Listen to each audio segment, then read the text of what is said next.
Olá a todos, mais uma vez nos reunimos aqui para nossa sessão de estudo do Livro dos Espíritos. Hoje, segunda-feira, dia 16 de agosto de 2021. Livro terceiro, que trata das leis morais, estamos no capítulo 10º, Lei de Liberdade. Hoje nós vamos praticamente terminar, estamos dando continuidade, porque dividimos em algumas sessões, e depois, finalmente, nós temos uma consideração de Kardec, e aí terminamos a Lei de Liberdade, né? Então, hoje nós seguimos com o item sexto, que é fatalidade, né? E a gente está vendo sobre as coisas realmente são assim, não há como mudar, ela acontece e pronto. Aí a gente tem estudado exatamente isso. Kardec faz uma pergunta bem interessante, que é 862. Primeiro ele tinha feito a pergunta, por que só dá coisa errada na, na coisa, né? Assim, na vida das pessoas. Então ele pergunta: existem pessoas que nunca conseguem bom êxito em coisa alguma, que parecem perseguidas por um mau gênio em todos os seus empreendimentos. Quer dizer, tudo que começa a dar errado, né? Não podemos chamar isso de fatalidade? Aí os espíritos eles trazem a gente a razão quando ele dá essa resposta. Olha só, seria uma fatalidade se quiserem dar esse nome, mas que decorre do gênero da existência escolhida. Então, muitas vezes, tudo isso que dá errado é a própria escolha. Eu volto a lembrar aquilo que o Décio Ando ele fala ah, o Espiritismo ele tem uma notícia para a gente, que ao mesmo tempo é boa e ao mesmo tempo é ruim, né? Isso chama-se, assim, tudo que acontece fomos nós mesmos que provocamos, ou mesmo que temos a responsabilidade, ou pelo menos desejamos. Então, a notícia boa é que tudo é da nossa responsabilidade. A notícia ruim é que não dá para culpar ninguém. Então, tudo aquilo que acontece como ele fala, decorre do gênero da existência escolhida. E tem um motivo, né? Vamos saber por quê. É que essas pessoas quiseram ser provadas por uma vida de decepções, a fim de exercitarem a paciência e a resignação. Talvez numa outra vida eles não tivessem isso domado, né, sob o controle deles, então eles pedem, quando chamamos eles, pode ser até a gente mesmo, né? Então, quando pedem uma existência um pouco mais difícil para justamente ter o desenvolvimento da paciência. Entretanto, não creiam que seja absoluta essa fatalidade. Resulta, muitas vezes, do caminho falso que tais pessoas tomam em discordância com as suas inteligências e aptidões. Isso é verdade, né? Quanta coisa a gente vê, quantos exemplos a gente já não viu, ou pelo menos algum exemplo a gente viu, de pessoas que começaram alguma coisa, um empreendimento, um negócio, e a gente fala, não é possível que ele está começando isso. Não tem como dar certo isso. Qualquer um está vendo. Passa um tempo e realmente fecha o negócio. Então é aí que ele fala, né? Quanto à discordância das suas inteligências e aptidões. Quem pretender atravessar um rio a nado sem saber nadar tem grandes possibilidades de se afogar. Então os espíritos fazem até essa comparação, né? Uma pessoa que não sabe nadar vai tentar atravessar um rio. Então, eu vou abrir um negócio se eu não tenho a mínima capacidade para gerenciar isso, né? O mesmo se dá relativamente à maioria dos acontecimentos da vida. Quase sempre o homem obteria um bom êxito se só tentasse o que estivesse dentro das suas faculdades. E é verdade. Então, querer dar um passo maior que a perna, tudo isso, tem que realmente estar preparado para é, é, eventual fracasso, né? O que o perde são o seu amor próprio e a sua ambição, que o desviam da senda que lhe é própria e o fazem considerar vocação o que não passa de desejo de satisfazer a certas paixões. Tem um caso aqui nos Estados Unidos de um casal e uma filha. Os dois professores deixaram o país por segurança, né? Queriam dar uma segurança para a filha, queriam investir na filha, fazer alguma coisa, largaram tudo e vieram para cá. Entraram na ilegalidade aqui. Bom, o que acontece? Agora, eles têm problema sério de saúde no meio, tem uma série de coisas. Não conseguiram tudo aquilo que achavam que conseguiam, que teriam conseguido, e não voltam por uma questão de orgulho. Então, a gente nota isso. Na conversa, eles não devem voltar por uma questão de orgulho. Não é mais a filha, não é mais nada. É sim, houve um fracasso, né, mas não volta. Então, é isso que pode ser exemplificado aqui, né? Fracassa por sua culpa, mas em vez de reconhecer sua culpa, prefere queixar-se da sua sorte. Por exemplo, alguém que seria bom operário e ganharia honestamente a vida, mete-se a ser mau poeta e morre de fome. Haveria lugar no mundo para todos, desde que cada um soubesse colocar-se no lugar que lhe cabe. Então, de acordo com as competências. Então, nem tudo que é fatalidade, que dá errado o negócio, tudo, muitas vezes, ou a grande maioria das vezes, é porque a pessoa que está planejando isso, talvez não tenha pensado em tudo que possa acontecer. Eu tenho amigos que querem vir com a família inteira para cá, do Brasil, para viver aqui nos Estados Unidos. E eu tenho uma vontade louca de conversar, porque não falaram comigo, eu soube por terceiros. Conversar, falar, olha, avalia bem, não é fácil, tem que se sujeitar a fazer um monte de trabalho que, ainda mais vocês que já têm escolaridade, que têm uma posição nas empresas que vocês trabalham, pensa direitinho, né? Porque é justamente querer dar esse passo maior que a perna, ou seja, querer pretender atravessar o rio a nado sem saber nadar. Então, pode seguramente ter alguma possibilidade de afogamento, né? A 863. Os costumes sociais, muitas vezes, não obrigam o homem a seguir um caminho de preferência a outro, e ele não acha submetido à direção da opinião geral quanto à escolha de suas ocupações. O que se chama respeito humano não constitui obstáculo ao exercício do livre-arbítrio? Ou seja, por algum motivo a pessoa vai na onda, por questão de costume social, por uma preferência, ao invés de ser dele, segue um outro caminho. Será que isso aí não é um obstáculo ao livre-arbítrio?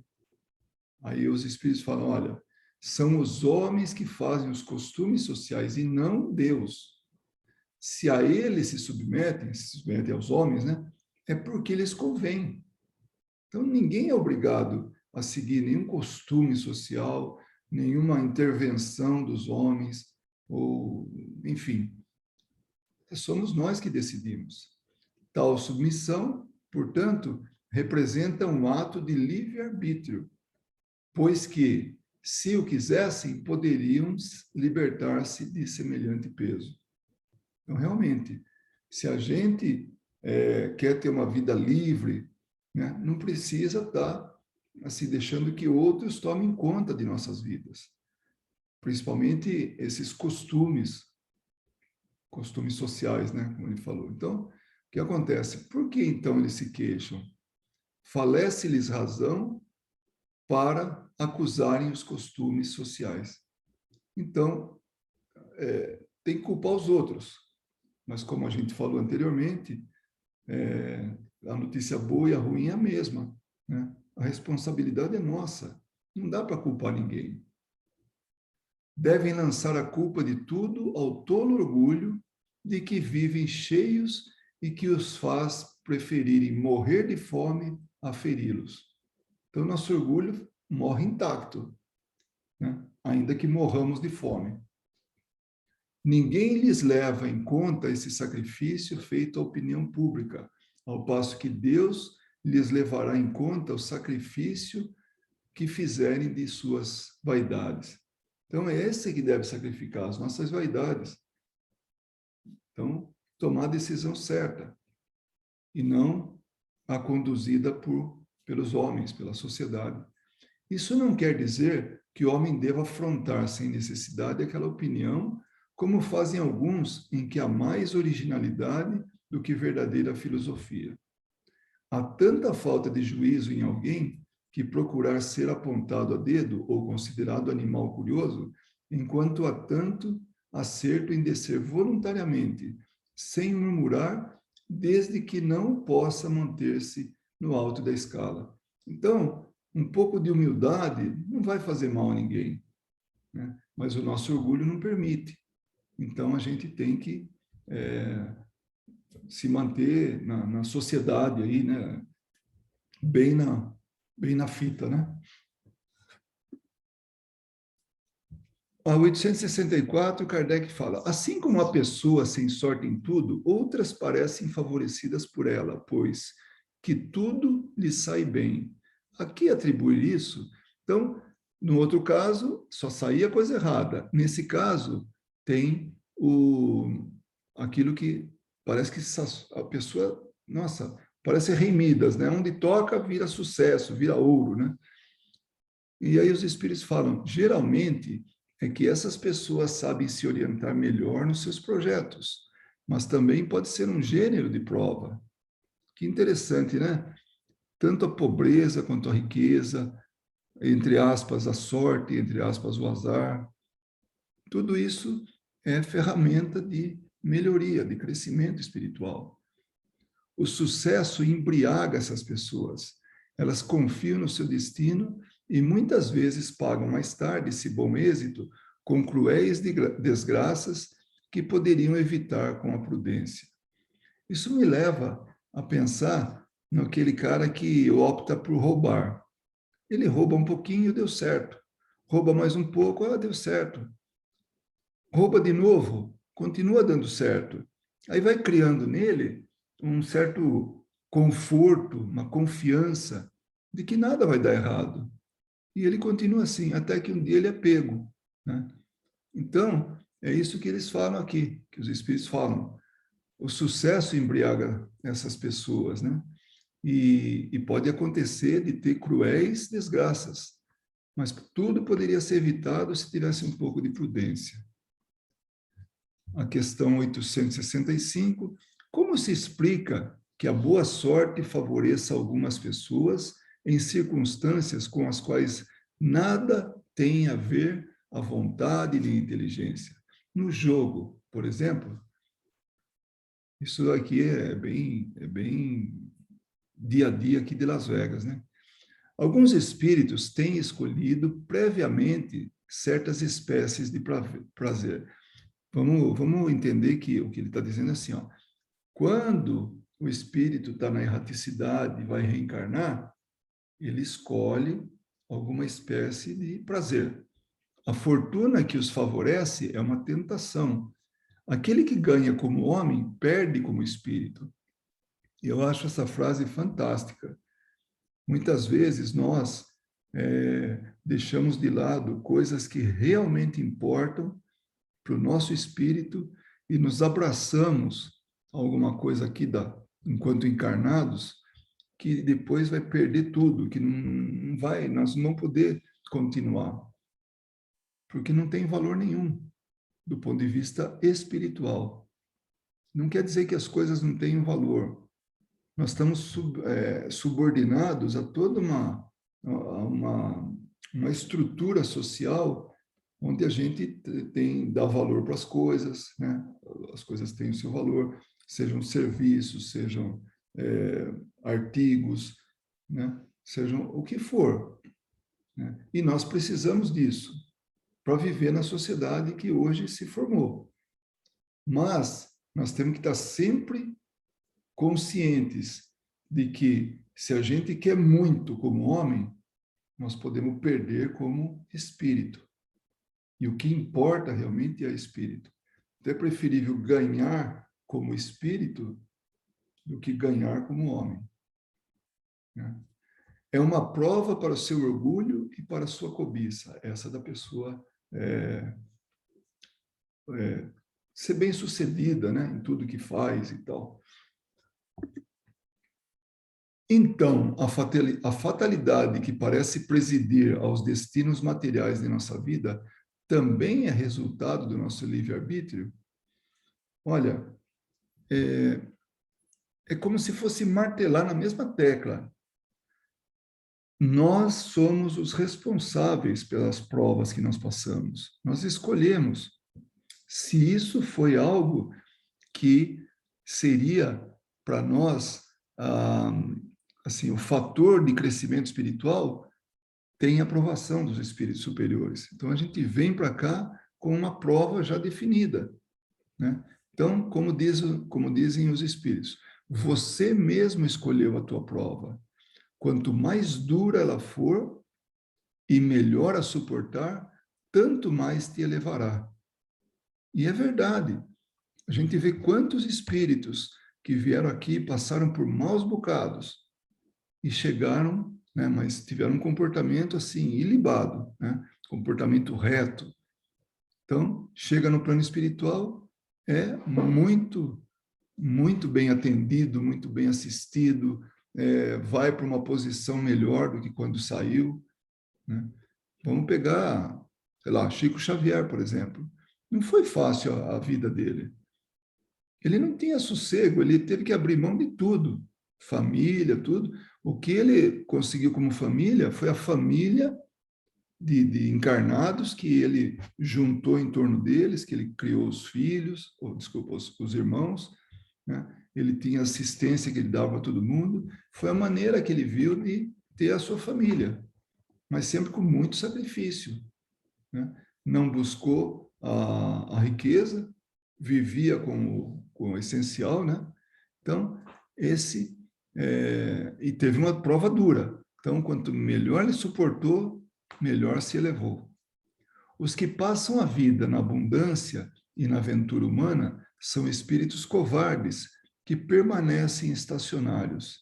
E o duro, o difícil de tudo isso é que a gente nota que tem muitos espíritos desencarnados que tiveram esse tipo de vida, continuam tendo a mesma busca, procurando a mesma coisa, ou sofrendo algum arrependimento por ter sido um encarnado estacionário, né?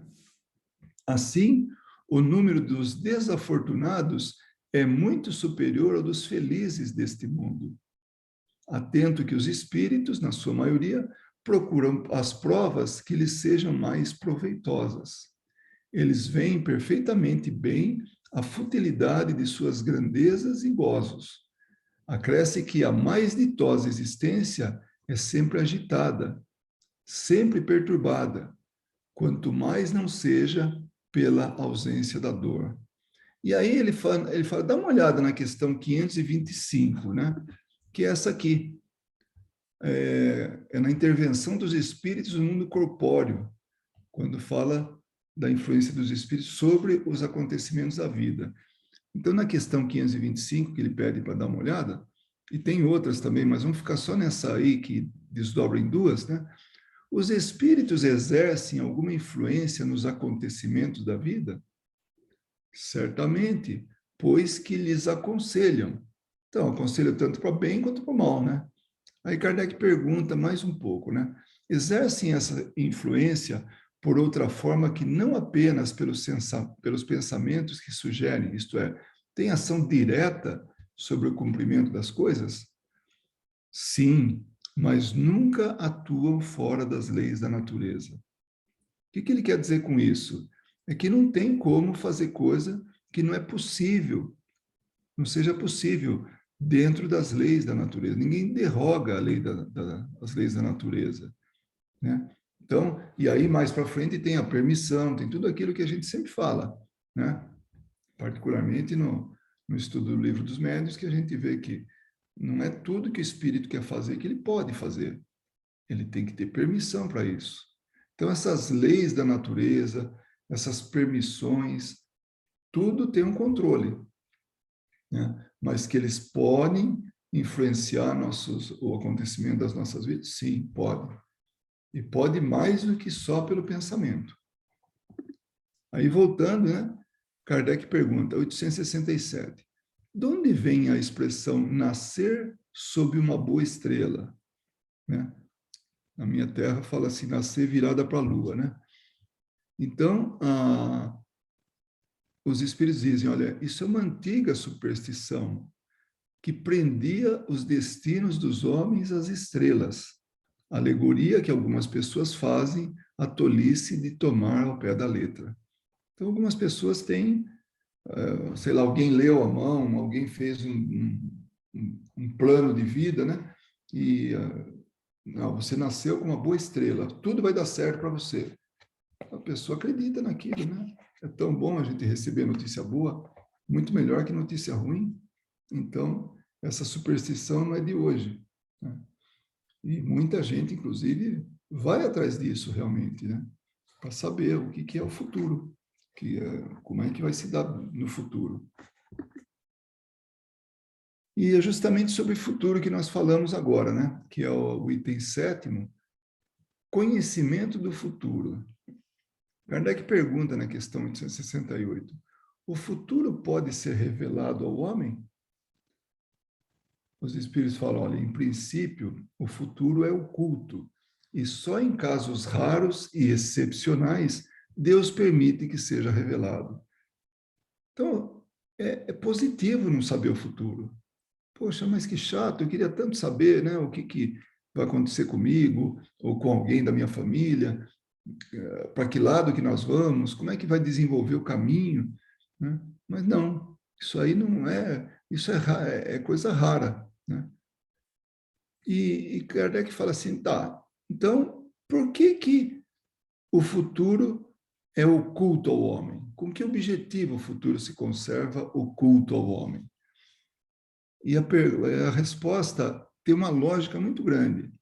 Se o homem conhecesse o futuro, descuidaria do presente e não atuaria com a liberdade com que o faz, porque o dominaria a ideia de que se uma coisa tem que acontecer, inútil será se ocupar com ela, ou então procuraria dificultar para que não acontecesse. Porque se é coisa ruim, a gente não quer que aconteça. Se é coisa boa, a gente vai procurar acelerar, né? Procurar alimentar.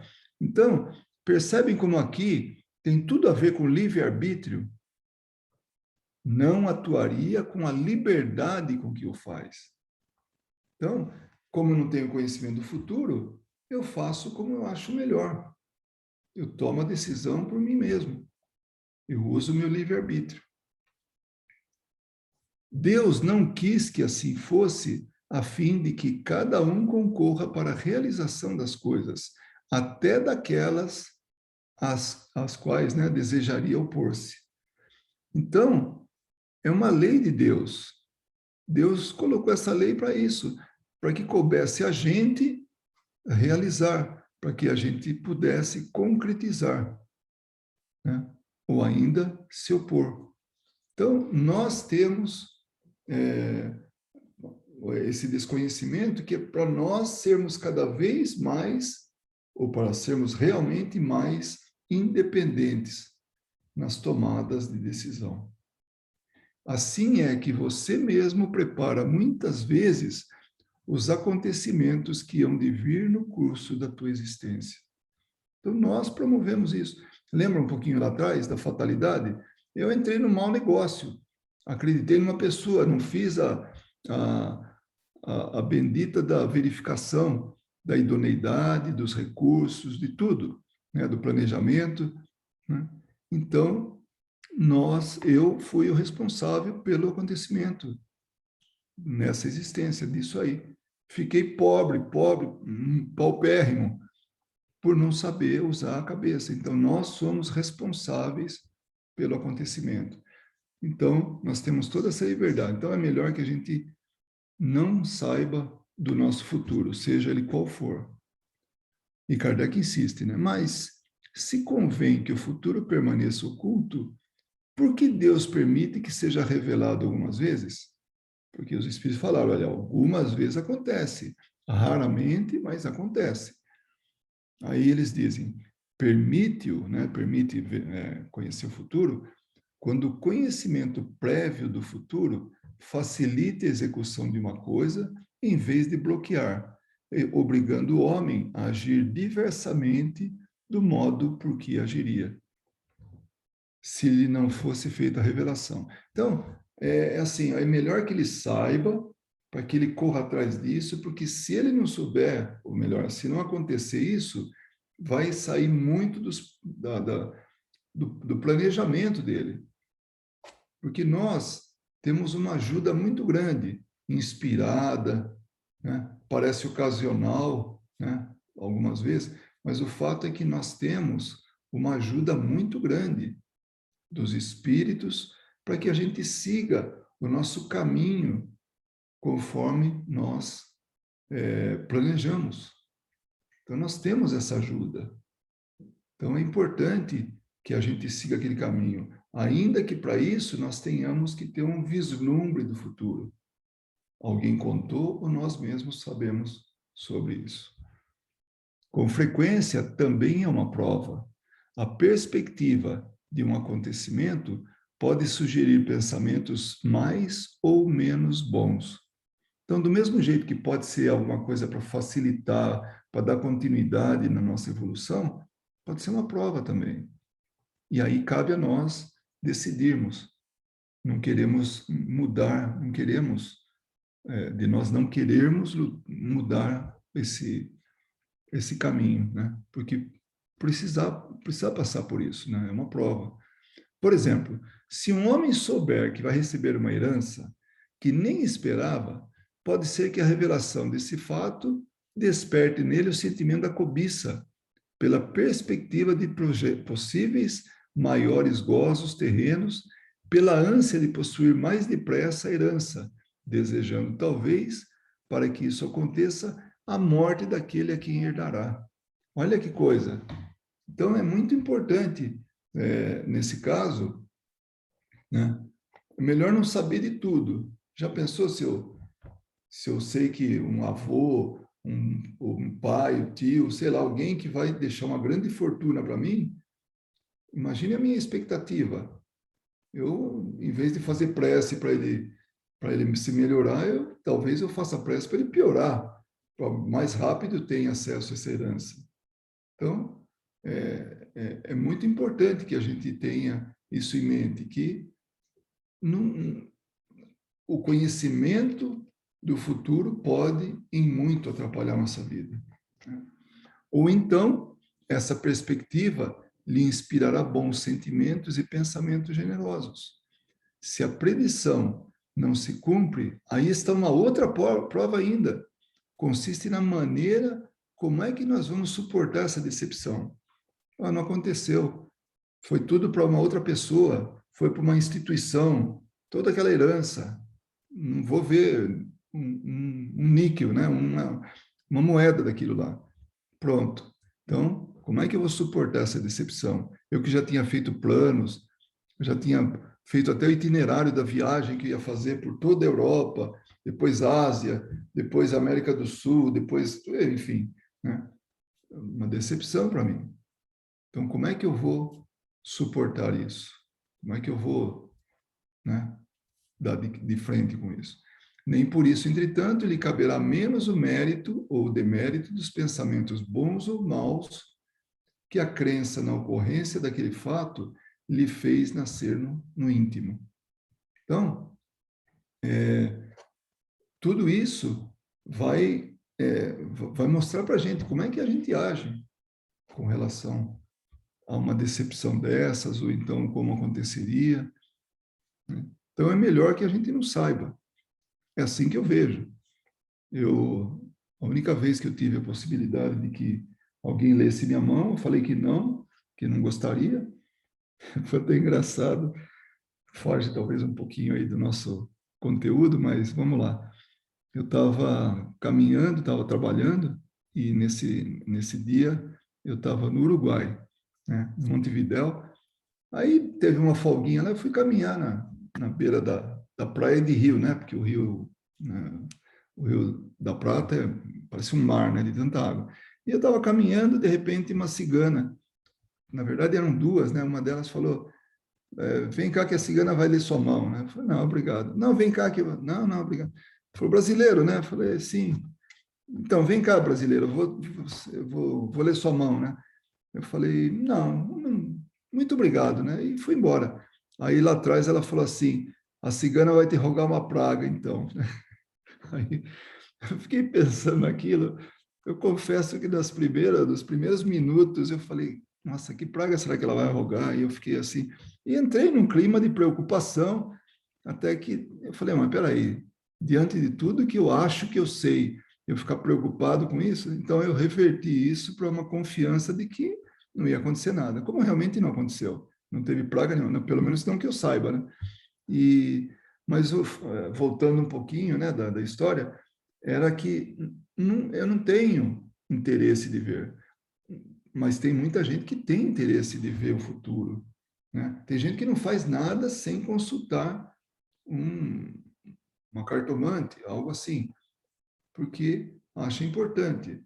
É a escolha, né, de cada um, mas por trás disso tem muita coisa que a gente já estudou, né? Que tem muitos espíritos de todo gênero por trás disso, inclusive alguns brincalhões, né? Então, é melhor que a gente não saiba o futuro, ainda mais se for um futuro incerto, né? Um futuro que não tenha um propósito aí que venha, bom, enfim, que não vai se consolidar, né? Então, para que não tenha nenhuma decepção, nada disso. Na 871, ainda o conhecimento do futuro, pois que Deus sabe tudo, não ignora se um homem cairá ou não em determinada prova. Então, Deus sabe tudo. Então, mas por quê, né? Essa foi a questão agora, mas por que, né? Assim sendo, qual a necessidade dessa prova, uma vez que nada acrescentará ao que Deus já sabe a respeito desse homem?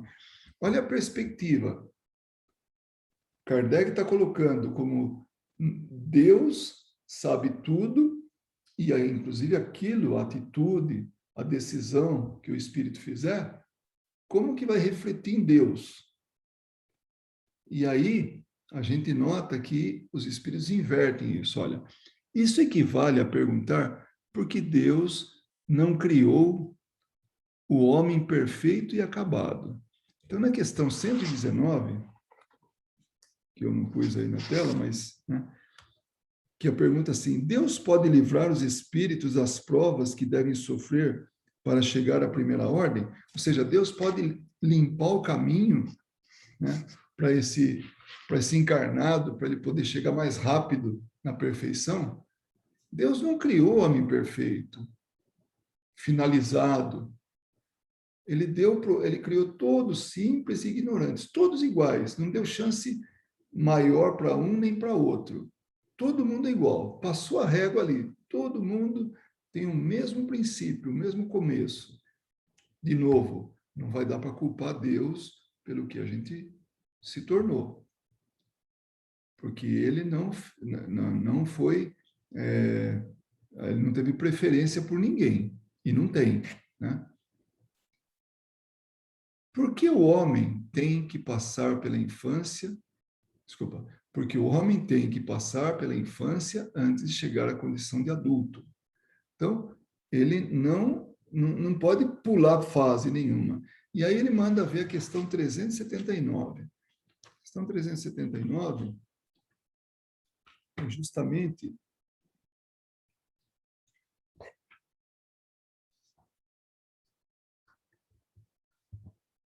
não pus aqui, não.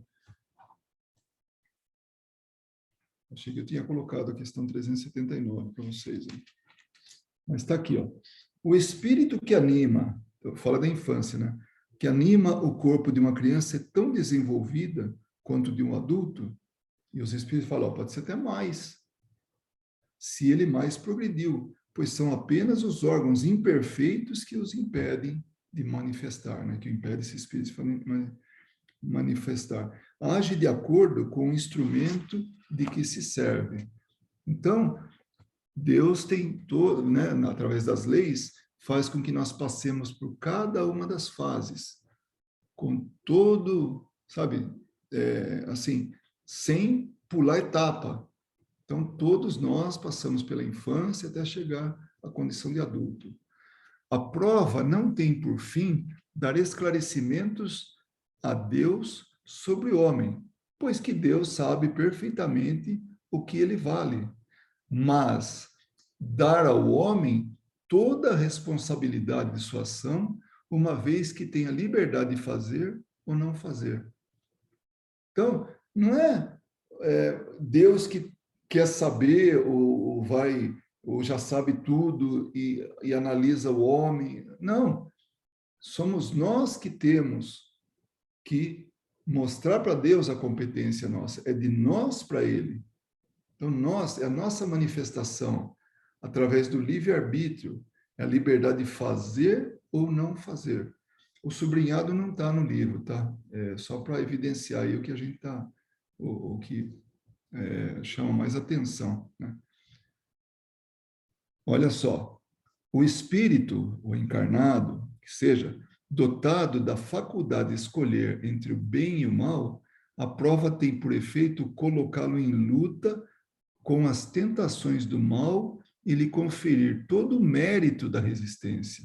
Então, a luta é interna, é do homem para com o homem, dele escolher aquilo que é o melhor para ele, entre o bem e o mal. Ora, porque saiba de antemão se ele sairá bem ou não, Deus, em sua justiça, não pode puni-lo nem recompensá-lo por um ato ainda não praticado. Então, vai depender dele. E também não dá para ter nenhum tipo de avaliação antes. A questão 258, é justamente da escolha das provas, tá? Na vida espírita. No estado errante, antes da nova existência corpórea, o espírito tem consciência e previsão do que lhe vai acontecer durante a vida? A resposta dos espíritos. Isso é uma pergunta, tá? A resposta dos espíritos. Ele mesmo escolhe o gênero de provas que deseja sofrer. Nisto consiste o seu livre-arbítrio. Então, o livre-arbítrio está lá no plano espiritual, antes de reencarnar, e está aqui durante a reencarnação. Todo o tempo, nós vamos estar escolhendo entre o bem e o mal. Isso é nosso, é um direito nosso. Então, é essa a preocupação. Então, Deus sabe tudo, mas nós temos que saber como agir. E a briga é conosco, é interna, essa guerra interna, né? E, finalmente, Kardec faz um comentário sobre o conhecimento do futuro. Ele fala assim, ó, assim acontece entre os homens. Por mais capaz que seja um estudante, qualquer certeza que se tenha de vê-lo triunfar não se confere a nenhum grau sem exame, ou seja, sem a prova. Então, ele está comparando a existência espiritual a um estudante durante o período que ele está estudando. Do mesmo modo, o juiz não condena um acusado senão por um ato consumado, e não por prever que ele possa consumar esse ato. Então, o juiz não pode fazer uma previsão, mas sim, uma vez que esse ato foi consumado, aí ele tem as provas. E através das provas ele toma a decisão. Então, não dá para se antecipar em nada, né? Quanto mais se examinam as consequências que resultariam para o homem se tivesse o conhecimento do futuro, mais se vê quanto a providência foi sábia em ocultá-lo. Então, se for sempre avaliar as consequências, vai ver que é melhor não saber o futuro. É melhor ficar oculto e pronto.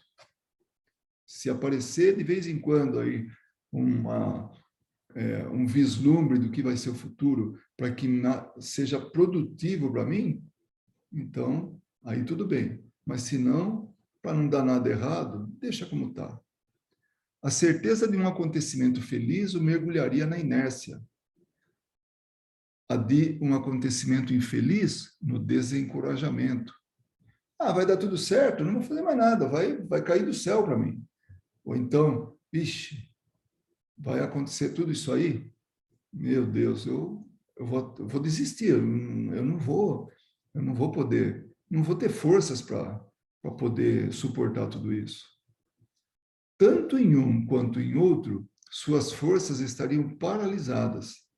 Por isso, o futuro é apenas mostrado ao homem como um objetivo que deve atingir por seus esforços, mas sem conhecer o processo pelo qual passar para atingi-lo. Eu sei meu futuro. Aliás, eu vou comentar até com vocês. O meu destino é ser um espírito feliz, um espírito puro.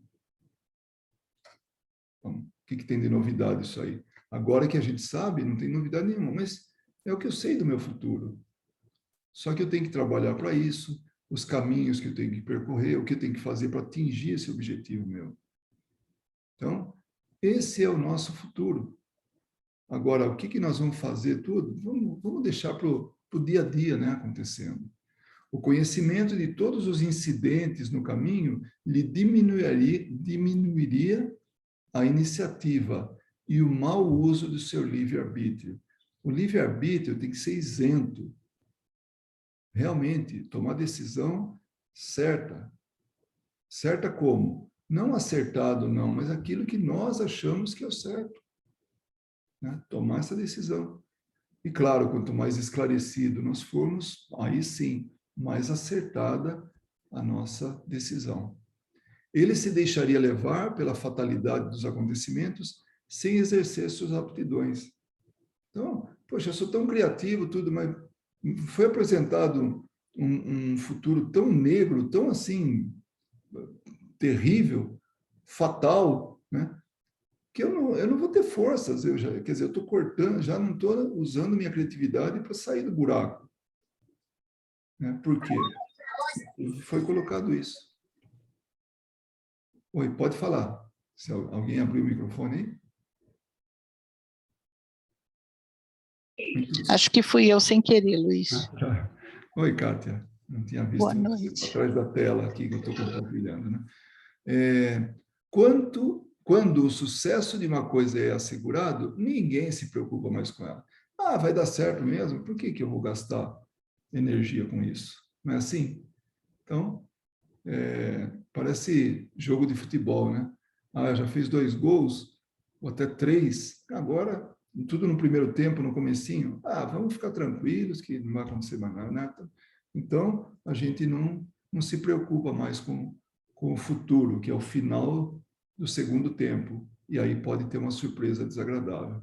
Isso trazendo bem para o nosso, meio né, para a nossa cultura. E era isso aí que a gente tinha por hoje. Né? Na próxima reunião, onde a gente vai, na próxima sessão de estudos, nós vamos continuar com a lei de liberdade, onde a gente vai terminar e vai ver o item 8º, que é resumo teórico do móvel das ações humanas. É muito interessante. Aí nós vamos falar um pouquinho, de novo, de fatalidade, e vamos falar também um pouquinho, na verdade muito, né? Kardec vai falar muito sobre esse ponto e sobre o livre-arbítrio. Nossa, mas de novo vamos falar disso? Pra vocês verem a importância que é, né? Quando a gente se desenvolveu a ponto de entrar para o reino hominal, né? Passamos a ser seres humanos, foi justamente por ter conseguido o livre-arbítrio, a conquista do livre-arbítrio.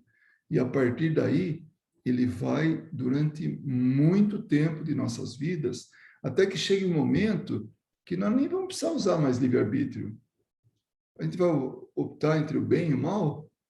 Não, a gente vai optar para o bem automaticamente. Entra no piloto automático. Por quê? Porque a gente já vai estar numa fase muito elevada. Já estamos muito mais perto dessa felicidade que nós falamos, que nós sabemos que vai ser o nosso futuro. Mas até lá, nós vamos estar usando todo o tempo do livre-arbítrio. E se vocês tiverem, por curiosidade, que cada vez que fizesse qualquer tomada de decisão importante que envolvesse o bem e o mal, então que a gente pensasse, tá aí, é a minha, é, o meu direito de exercer o livre-arbítrio. E aí a gente pensa com responsabilidade. Qual que vai ser a consequência disso? Muitos espíritos vêm até nós nas reuniões mediúnicas, não só nossas, né, mas de muita gente, que isso não é novidade, e o espírito fala assim: por que você não respeita o meu livre-arbítrio? Se eu persigo alguém, é porque é meu direito. Ele me fez mal, agora eu estou cobrando. É meu livre-arbítrio, você não pode interferir. Fala, mano, e não posso mesmo. A única coisa que eu posso te dizer é assim, ó, você conhece pela metade o livre-arbítrio. Está faltando o pedaço que fala da responsabilidade. Então, a gente toma qualquer decisão, mas a gente vai ter que arcar com a responsabilidade. Então, é esse o ponto que nem sempre os espíritos reconhecem, né? Oi, Kátia. Oi, Rafael. Olá, boa noite. Boa noite. É um assunto bonito, né, Kátia, esse do livre-arbítrio, você não acha? Eu acho, pena que eu cheguei um pouquinho atrasada. Não, mas agora eu estou em dia com as gravações, então pode ser a revista a gravação. E o Rafael nem falou oi e já foi embora. Tá vendo? Caiu a internet dele.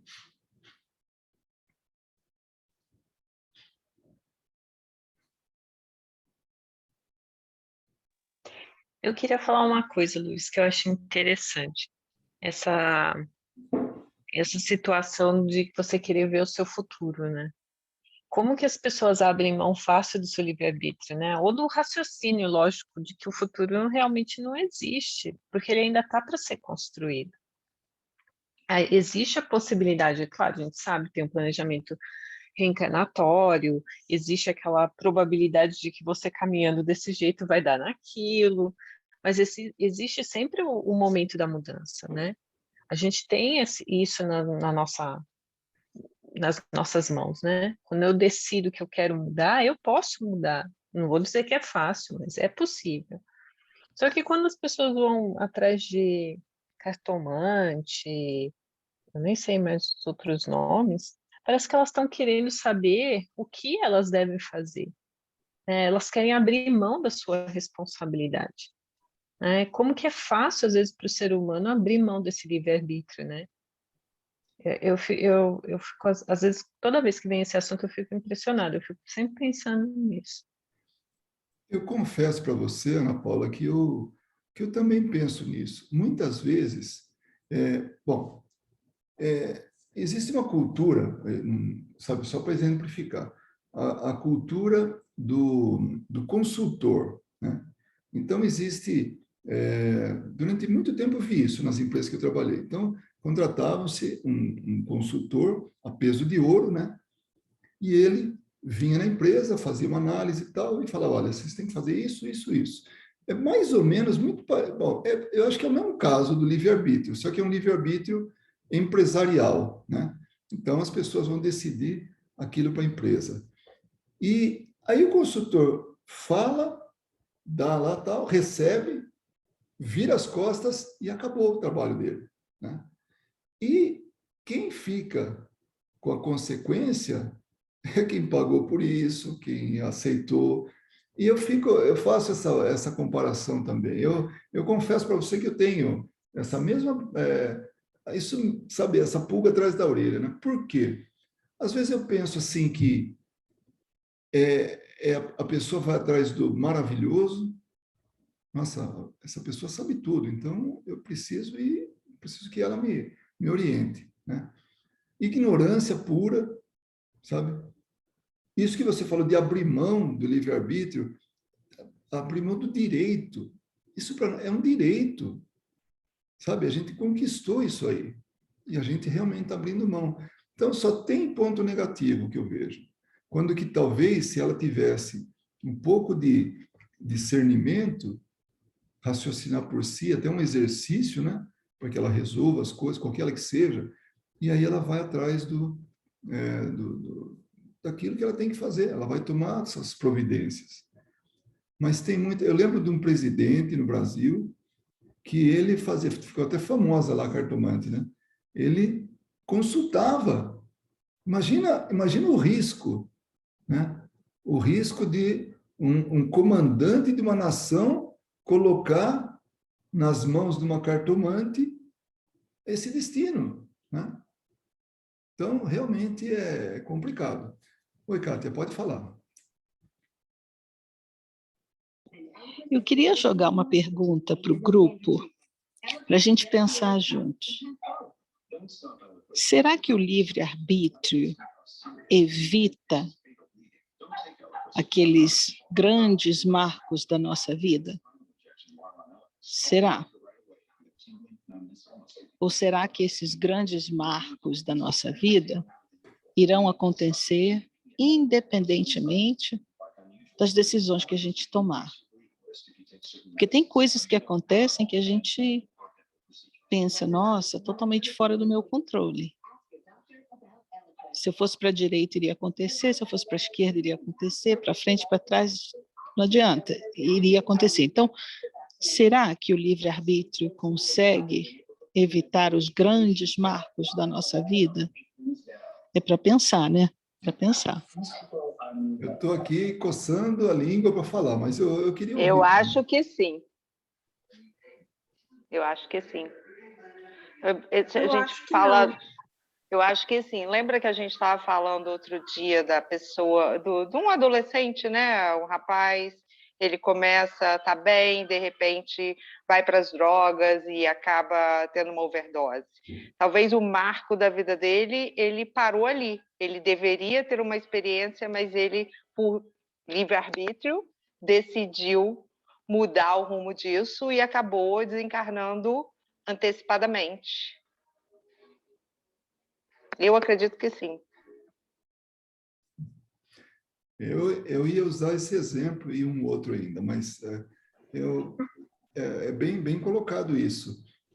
O desvio dele, daqueles marcos, né, que você fala, Kátia, foi total. Ele evitou todos os marcos. E foi decisão dele. Então, só por isso já dá para realmente entender.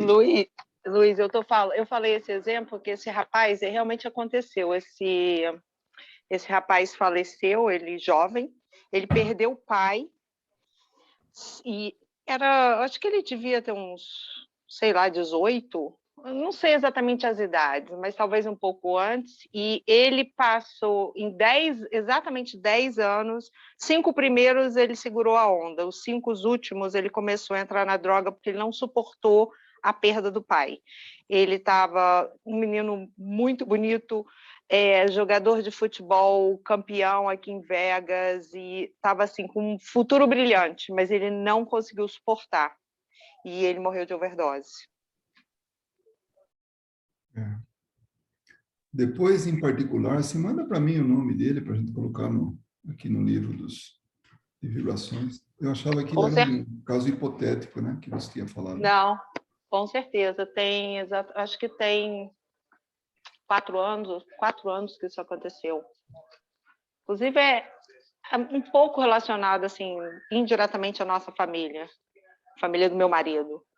Mas, assim, foi muito chocante. Ele simplesmente não conseguiu. Depois a mãe contou que realmente os 5 primeiros anos foi ok, mas ele nunca conseguiu superar essa perda. Agora, uma outra coisa, baseado no que a Kátia colocou aí para a gente, é o que a Ana Paula comentou um pouquinho antes. O futuro. O futuro não aconteceu ainda. Ele acontece a partir do presente. Então, o presente a gente está mexendo aqui. Então, a gente pode mexer do jeito que quiser. Claro, tem algumas limitações, tudo, mas vamos até exagerar um pouquinho. O futuro depende do que nós estamos vivendo agora. Agora é isso que nós contamos agora. Mas então pensa assim, então aqui vai um outro exemplo. Então tá, então a pessoa está predestinada a ter um filho, porque, né, já foi feito esse acordo no mundo espiritual, antes da encarnação terá um filho com deficiências físicas, por exemplo, né? O que é que essa mãe, com o livre-arbítrio dela, pode fazer para evitar isso? Nada, nada, Então, eu né? posso falar só uma coisa, Kátia? Claro. Então, no caso do filho, ela não pode fazer nada, porque o livre-arbítrio que seria é da prova do filho, né? Ela está ali como coadjuvante, como aquele que vai receber o filho. Mas eu acho que se a gente pegar o exemplo da Annelise para o outro lado, vamos supor que exista, vamos pegar o espírito mesmo, né? Vamos supor que no meu projeto reencarnatório exista lá a necessidade de eu passar por uma doença grave, né? Sei lá, um câncer, alguma coisa assim. Isso está ali, é necessário para o meu espírito, para o meu aprimoramento. Mas se eu aprender a lição antes, se eu conseguir entender o que eu entenderia através desse câncer antes, esse câncer pode desde não ocorrer, até ele ocorrer de uma forma muito branda, né? Então, o nosso livre-arbítrio, ele não é assim, eu vou evitar aquilo de acontecer diretamente, não é. Porque tudo que acontece para a gente aqui nesse plano, como a Joana de Ângeles diz, é para o nosso bem. No caso do exemplo da Annelise, infelizmente, esse moço não conseguiu passar pela prova que ele tinha que passar, que era né, do desapego do pai, de passar por esse processo que todos nós temos que passar, né? Não é exclusivo dele, é um processo que todos nós passamos e é um processo muito doloroso. Ele não conseguiu, né? A prova foi, ele sucumbiu, os espíritos falam muito disso, né? Ele sucumbiu à prova. Então, o nosso livre-arbítrio, ele está exatamente na nossa decisão de praticar o bem e não de evitar coisas. Por isso que eu tenho um certo receio de ir numa cartomante e ela me dizer alguma coisa sobre o meu futuro, que talvez ela nem saiba, que talvez seja uma invenção da cabeça dela, uma leitura que ela tenha de mim, mas aquele pensamento, eu acabar plasmando e concretizando aquele pensamento, porque ele fica muito forte na minha mente. Tamanho é o meu livre-arbítrio. Então, o livre-arbítrio, ele só existe verdadeiramente para a gente na nossa escolha entre o bem e o mal. O resto é consequência disso. Eu não sei se eu consegui explicar muito bem, mas é dessa forma que eu enxergo o livre-arbítrio. E você tem razão da interferência de alguém, por exemplo, se fosse na cartomante lá, porque eu senti na própria pele a influência, o poder do magnetismo das palavras dela, né? E balançou. Foi muitos anos atrás. E balançou assim a ponto de eu ficar preocupado. Eu fiquei ruminando aquilo. Falei, nossa, e se acontecer, que praga aquilo? O que pode ser? Aí chegou um momento que caiu a ficha. Eu falei, poxa, mas o que ela pode fazer? Né? O que pode acontecer? Depois de tudo que eu aprendi, aí eu vou cair nessa?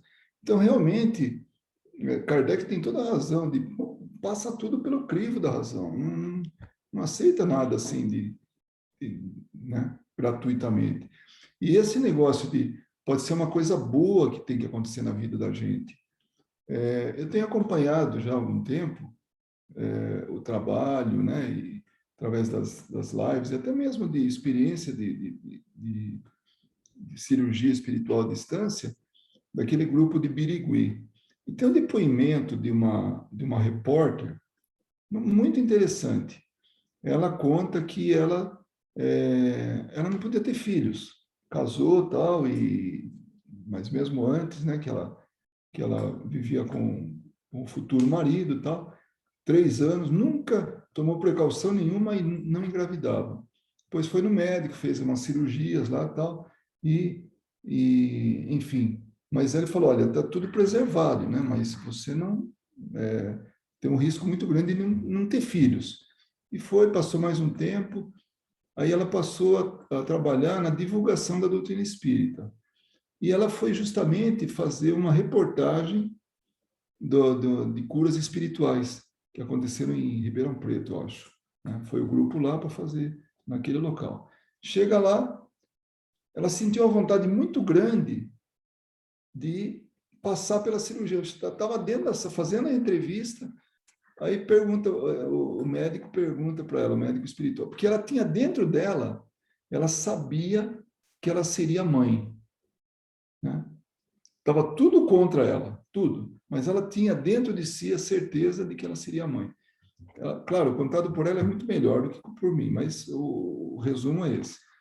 Aí ela passa pela cirurgia, o médico não sabe, né, não sabia nada do caso dela, colocou a mão no ventre dela, fez lá pôs ela na maca, tá? Pôs a mão no ventre, fez os movimentos de quem estava fazendo uma cirurgia, tudo externo, né? Nada interno, e pronto, pode ir embora.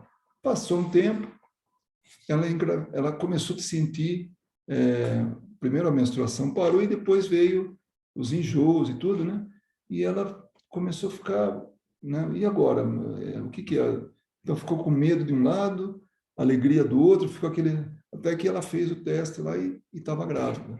Quando nasceu a criança, ela falou, olha, era exatamente do jeito que eu imaginava. Ela queimou cabelos, cor dos olhos, o jeito de ser. Então, eram compromissos que já tinham. Então, tem coisa que ela foi atrás, no caso, ela foi atrás dessa cirurgia. Ela falou, foi um presente que eu tive, eu sou muito agradecida, tudo. Teve essa oportunidade, então ela não jogou a toalha, né? Ela foi até o final, até ser mãe, que era o grande sonho dela. Então, realmente, tem alguns pontos nas nossas vidas que não dá para escapar, desde que nós usemos, né, o esforço, que significa livre-arbítrio, né? Eu me esforçar, eu estou decidindo por isso, né? E aí vai e culmina nesse resultado. Pode ser até que não era para acontecer, mas ela foi através disso. Então, ela não sabia o futuro, ela tinha uma percepção, né? Vinha ali na cabeça dela o que podia ser. Ela tinha essa impressão, que já era algo, porque a vinda de um filho na nossa vida não é uma coisa aleatória, não é um, um desastre ou alguma coisa que aconteceu sem prévia combinação, porque realmente tem toda por trás disso tem todo um preparo, né? Para que a gente possa dar continuidade, para atender aquela vida, aquela pessoa que veio com a gente. Oi, Cris, pode falar. Eu tenho uma questão. Eu tenho uma conhecida que ela tem um filho que tem problemas com drogas sérios.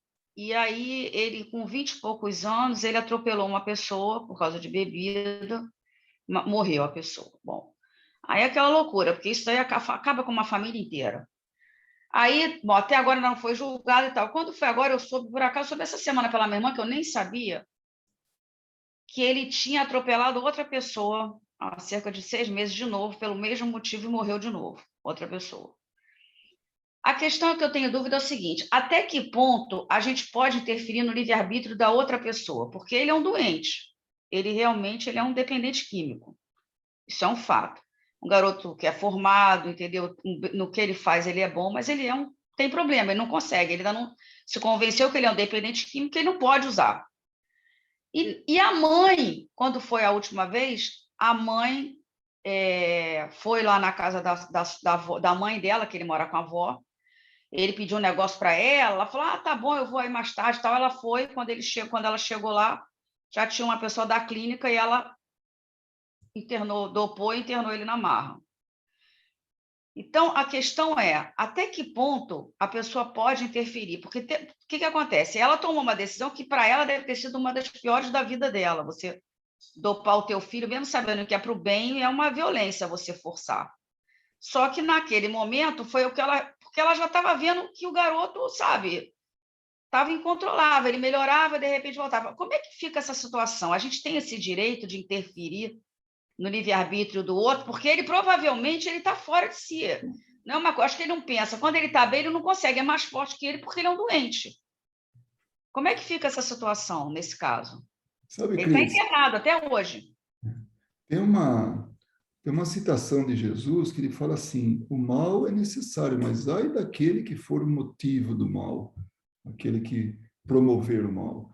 Então, aquela pessoa passou por aquilo, ela tinha que desencarnar de alguma maneira, ou, né, passar por aquilo, mas não precisava ser pelo filho dessa pessoa. Sim. Podia ser de alguma outra forma. Normal, não sei lá, normal, não um acidente, aparentemente casual, alguma coisa assim, mas o fato é que ele tomou a decisão. Então, o livre-arbítrio está tudo na mão realmente dele, de primeiro se drogar, depois fazer, né, tá Pegar um carro para dirigir. está exposto a todo tipo né, de coisa. Eu fico pensando muitas vezes nisso, sabe? E aí eu fico, para mim, é assim, puxa vida, como que as pessoas entram nessa, né?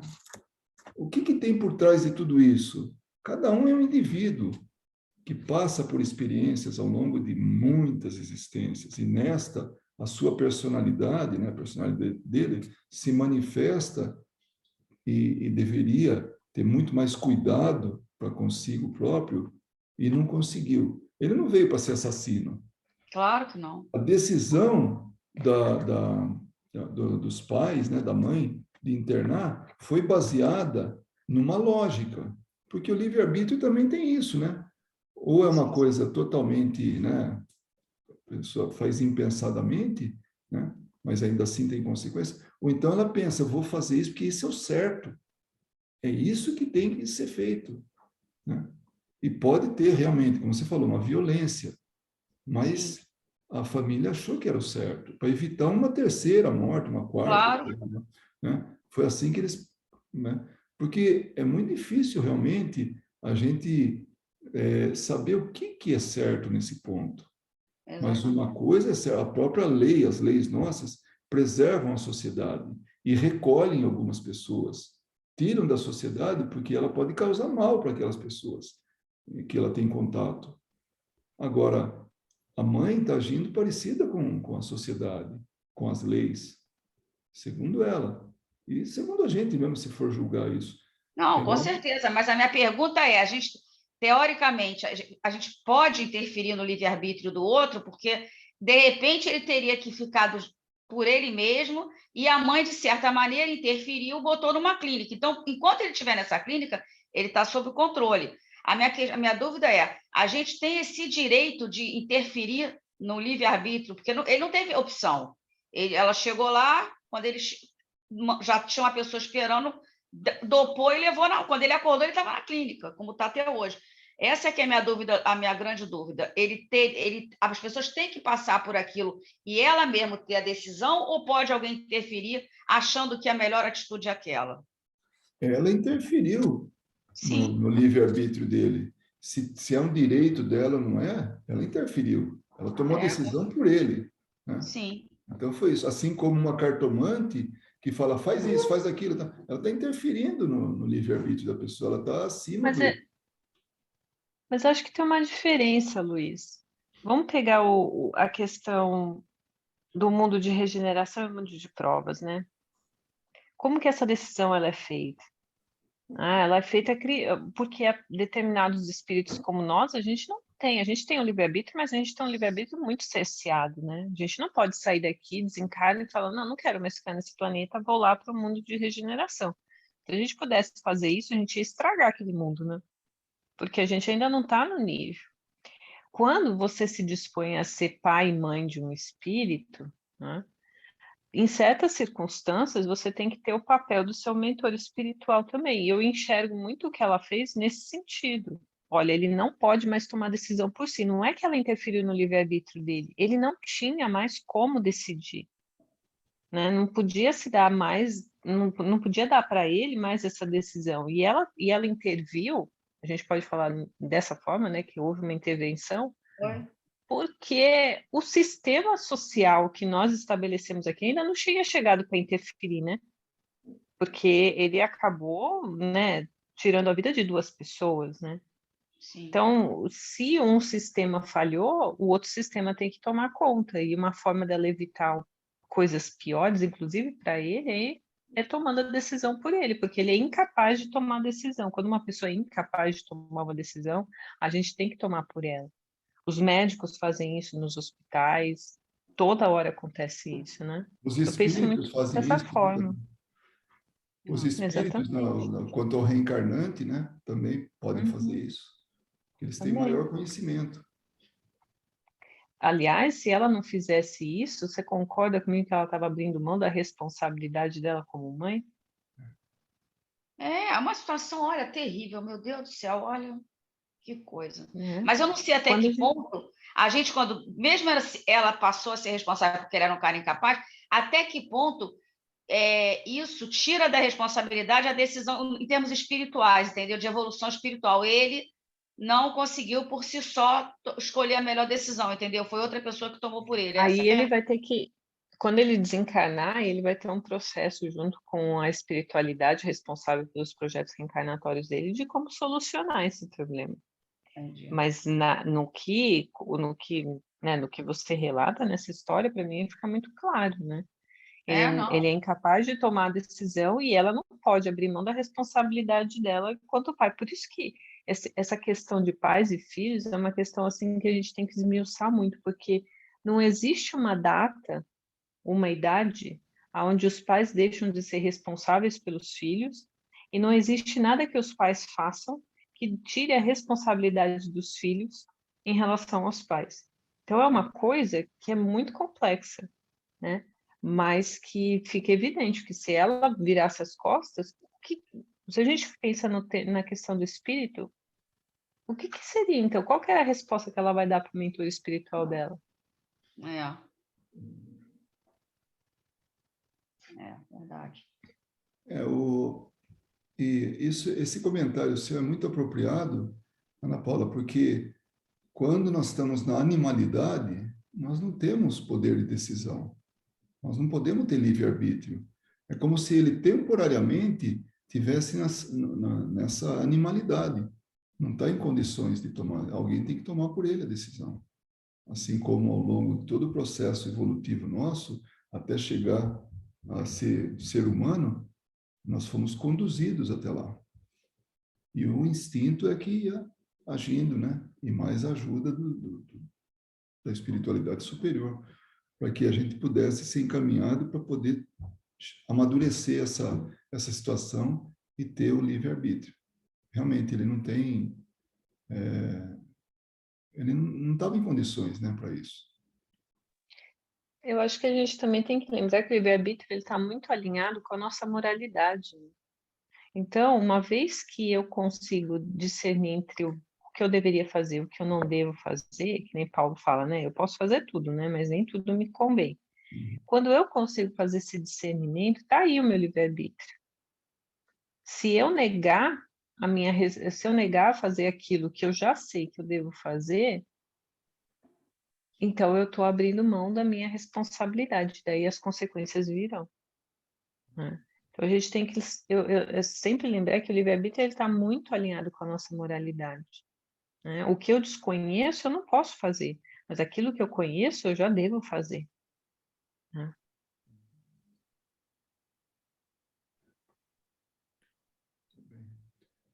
Dani, você está muito quietinha hoje.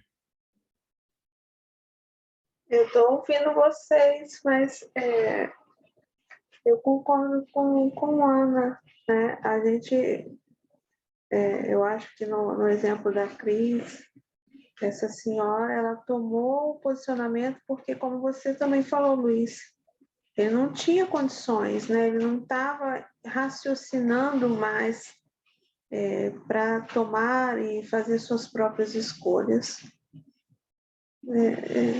Hoje está muito interessante, então prefiro ouvir para me aprender bastante.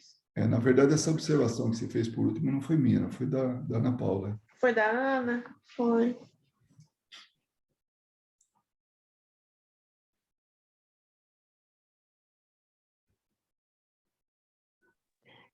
Já que está um silêncio, eu vou falar só mais uma coisa. A gente também tem que lembrar que tem momentos da nossa vida que a gente não consegue tomar as decisões também, né? Às vezes está um nevoeiro, que às vezes estão muitos pensamentos, conflitos, emoções que a gente toma. Então, as pessoas que estão na nossa volta, não é que elas estão interferindo no nosso livre-arbítrio, mas elas estão nos ajudando a discernir as coisas que a gente às vezes não tem capacidade de discernir por nós mesmos, né? Por isso que essa reencarnação é uma cooperação de espíritos e não um isolamento de espíritos. Imagina se eu tivesse que reencarnar e eu levar meu livre-arbítrio a ferro e fogo, sempre direitinho, eu não ia conseguir, né? Tem muitas coisas ainda aqui que eu não consigo, né? Momentos da minha vida que eu não estou 100% no meu discernimento, né? A gente também tem que lembrar isso. Acho que você tem muita razão nesse seu comentário, né, no sentido assim de que nós estamos falando, o seu exemplo, ele fala assim dessa solidariedade, seja consciente ou não, seja profissional ou não, da forma que for entendido, mas tem por trás disso, no mínimo, uma lógica, né? Se for profissional, tem essa lógica. Se for alguém que tem uma experiência melhor, aí tem sentimento, né? Para que todos nós sejamos solidários. E o interessante é que, indo um pouco mais além, aproveitando esse exemplo seu, expandindo um pouco mais, aí a gente tem não somente os encarnados solidários, mas espíritos encarnados solidários entre si. E mais ainda além, os mundos solidários entre si.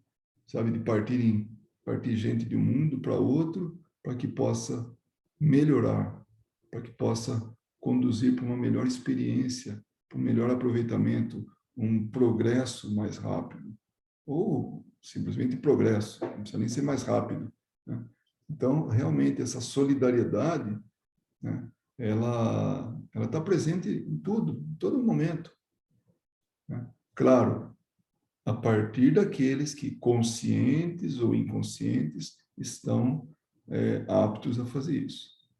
Que tem também quem persegue, tem gente que quer fazer o mal, enfim, tem de tudo. Mas, no tocante a isso, de alguém interferir na vida positivamente, para que naquele momento a pessoa tenha o discernimento, a paz, a tranquilidade, para poder tomar a decisão acertada, isso pode ser um psicólogo, um psicanalista, pode ser um amigo, pode ser um médico, pode ser... Enfim, tantos aí que de novo, conscientes ou não desse serviço que estão prestando, positivamente falando, né? Ele existe, essa solidariedade, né? Foi bem lembrado isso.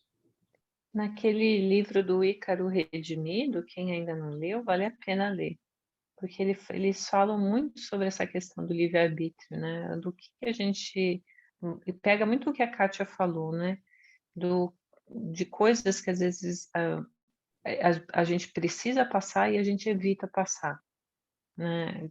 Que ela tinha dado aquele exemplo lá da mãe que recebia o filho com síndrome de Down. Quantas mães que recebem a notícia e resolvem abortar, né? Ela pode, é verdade, Kátia, ela pode tomar uma decisão e mudar o destino daquele espírito, né? E nesse livro aí do Ícaro Redimido mostra muito bem isso, né? Que vai contar a vida do Santos Dumont, quantas decisões que ele acabou tomando, que não só prejudicaram ele, mas acabaram prejudicando também, né, de certa forma, a humanidade, né? Então vale a pena. É um livro longo, né? Mas vale a pena. Mas ele vale cada capítulo, cada página, realmente. E é interessante como uma pessoa tem um alcance tão grande, né? Às vezes a gente vê uma celebridade, vê um inventor, vê um médico, vê uma pessoa aí altruísta, enfim, alguns se destacam assim.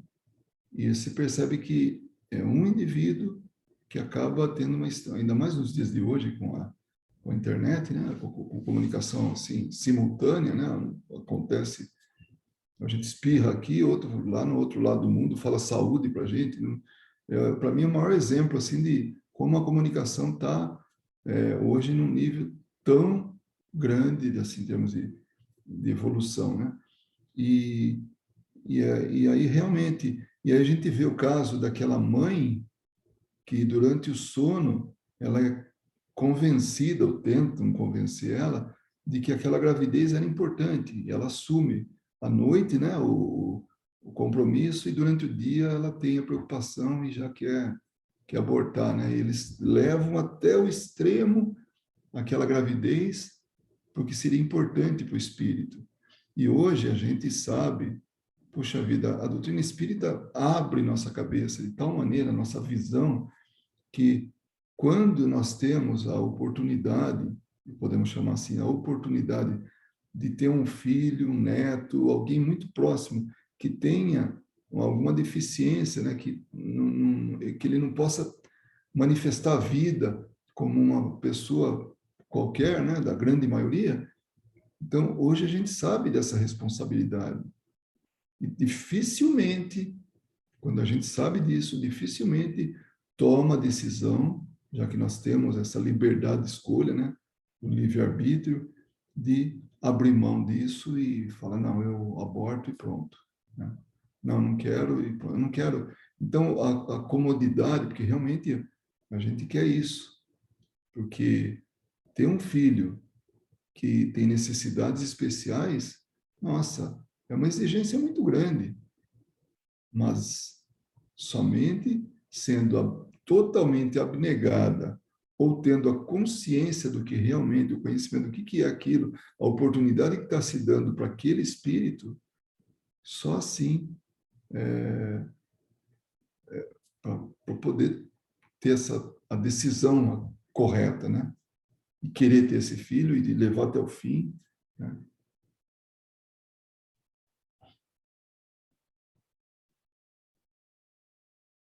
Mas está aí uma outra sugestão de leitura. Muito boa essa lembrança do livro do Ícaro Redimido.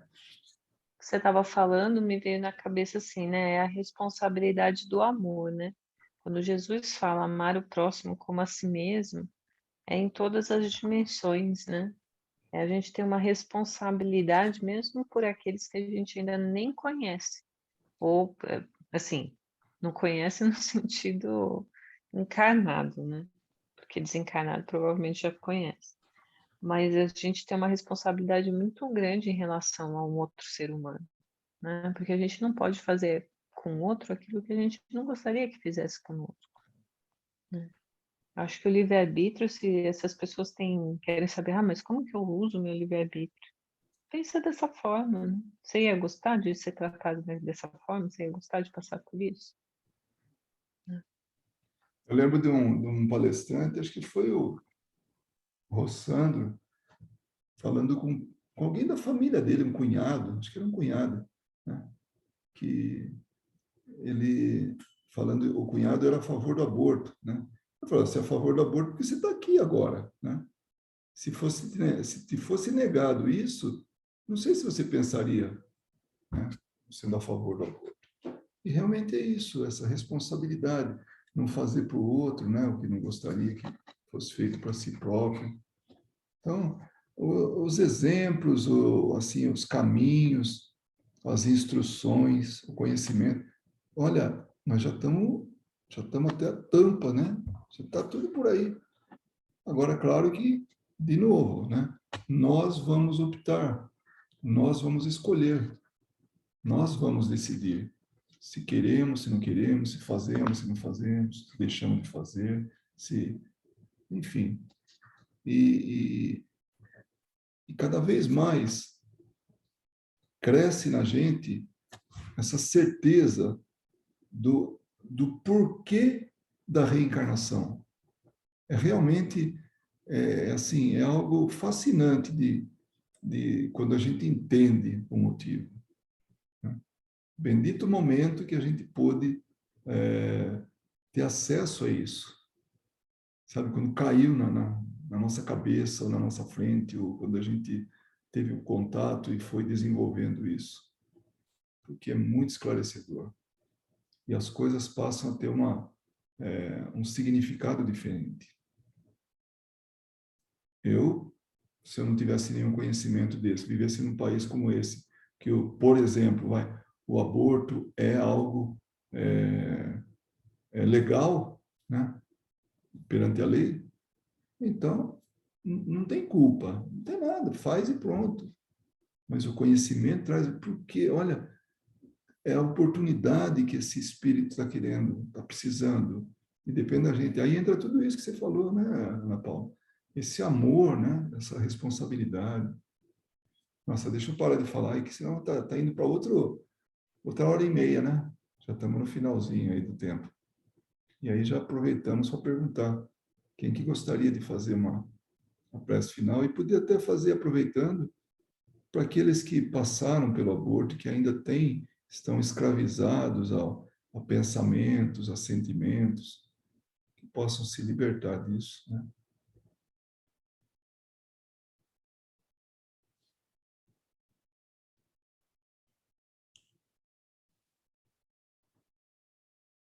Essa é a hora do silêncio sepulcral. Fiquem à vontade para fazer a prece, quem quiser.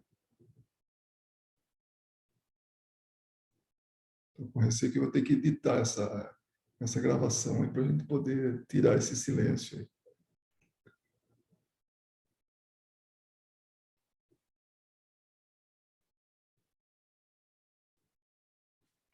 Que tal alguém que nunca tenha feito? Por exemplo, Cris, por exemplo, a Nelise. Eu já fiz, pequenininha, mas já fiz, né, Luiz? Então, faz de novo, Cris. Mas eu faço. Pronto.